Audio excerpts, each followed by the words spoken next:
السلام علیکم دوستو، اناج ہماری زندگیوں کو قائم رکھنے کے لیے ایک بنیادی ضرورت ہے۔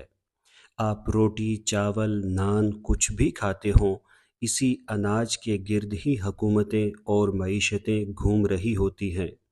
بھوک انسان کو حیوان بنا دیتی ہے اور پھر وہ جائز اور ناجائز کی بحث سے بھی ماورا ہو جاتا ہے۔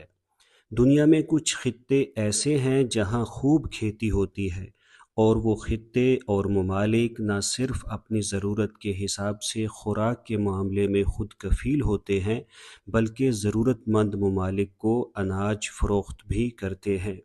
اناج کی پیداوار کی بات کی جائے تو یوکرین میں اناج کی پیداوار اس قدر زیادہ ہوتی ہے کہ اسے یورپ کا اناج گھر کہا جاتا ہے۔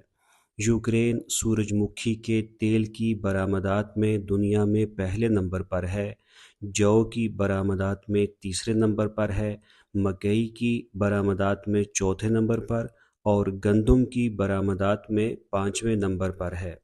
باقی ممالک کے علاوہ یورپی ممالک کے بازاروں میں بھی یوکرین سے درآمد کی گئی غذائی اجناس کی بدولت مہنگائی کو قابو میں رکھنے میں بہت مدد ملتی رہی ہے۔ جب 24 فروری 2022 کو روس نے یوکرین پر فوجی حملہ کیا تو دنیا میں توانائی اور غذائی بحران نے سر اٹھانا شروع کر دیا۔ یورپ نے روس سے گیس کی خریداری بہت کم کر دی اور روس پر مالی پابندیاں بھی عائد کر دیں، جس کی وجہ سے عالمی مارکیٹ میں روسی تیل کی سپلائی بھی کم ہو گئی۔ دوسری طرف یوکرین کی اوڈیسا، کورنومورسک اور پیودینی بندرگاہوں پر روسی حملوں کے بعد یوکرین سے دنیا کو اناج کی سپلائی بھی رک گئی۔ 2 کروڑ ٹن اناج پھنس کر رہ گیا۔ طلب اور رسد کے اس بگڑے ہوئے توازن نے دنیا میں پیٹرولیم اور اناج کی قیمتوں کو کئی گنا بڑھا دیا۔ دنیا بھر میں مہنگائی کی ایسی لہر آئی کہ جہاں بڑی بڑی عالمی معیشتیں گھٹنوں کے بل آ گریں، وہاں کمزور معیشتیں دیوالیہ پن کا شکار ہونے لگیں۔ سری لنکا کے دیوالیہ ہونے کی بات تو آپ کو یاد ہی ہوگی۔ یورپ میں بھی اشیاء خوردنوش کی قیمتیں کئی گنا بڑھ چکی تھیں۔ یوکرین سے اناج کا بڑا خریدار اقوام متحدہ بھی تھا، جو یوکرین سے خوراک خرید کر غریب افریقی ممالک کو مفت میں تقسیم کرتا تھا۔ دنیا کو غذائی بحران سے نکالنے کے لیے اقوام متحدہ نے ترکیہ کی میزبانی میں روس اور یوکرین کے ساتھ مذاکرات شروع کیے۔ ان مذاکرات کے نتیجے میں 22 جولائی 2022 کو روس، یوکرین، ترکیے اور UN کے درمیان بلیک سی گرین ڈیل ہوئی۔ اس ڈیل کے نتیجے میں روس اس بات پر آمادہ ہو گیا کہ وہ بلیک سی سے یوکرینی اناج کو گزرنے کے لیے محفوظ راستہ دے گا اور اناج والے جہازوں پر حملہ نہیں کرے گا۔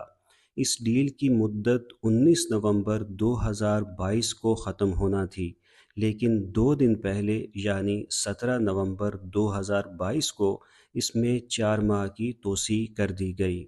اس کے بعد ایک اور توسیع بھی ہوئی، لیکن پچھلے ماہ 17 جولائی کو روس نے یہ کہہ کر مزید توسیع سے انکار کر دیا کہ ڈیل کا مقصد تھا کہ غریب افریقی ممالک کو بھوک سے بچایا جا سکے، لیکن اس ڈیل سے جو اناج جاتا ہے اس کا 44% تو یورپ کے بازاروں میں پہنچ جاتا ہے۔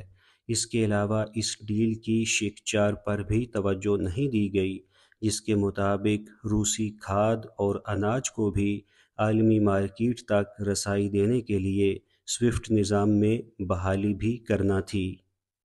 اس ڈیل کے ختم ہونے کے بعد خدشہ پایا جا رہا ہے کہ دنیا میں ایک بار پھر اناج کی قیمتوں میں اضافہ ہو جائے گا اور مہنگائی کا ایک نیا طوفان سر اٹھائے گا۔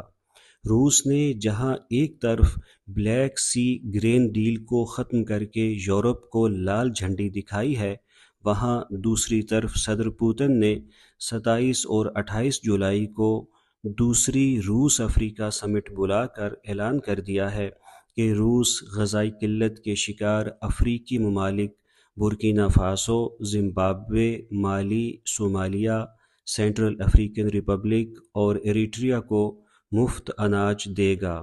روس کا یہ اعلان ظاہر کرتا ہے کہ وہ آنے والے وقت میں افریقہ میں کردار ادا کرنے جا رہا ہے، اور شاید نائجر کا تختہ پلٹ بھی اسی معاملے کی ایک کڑی ہو۔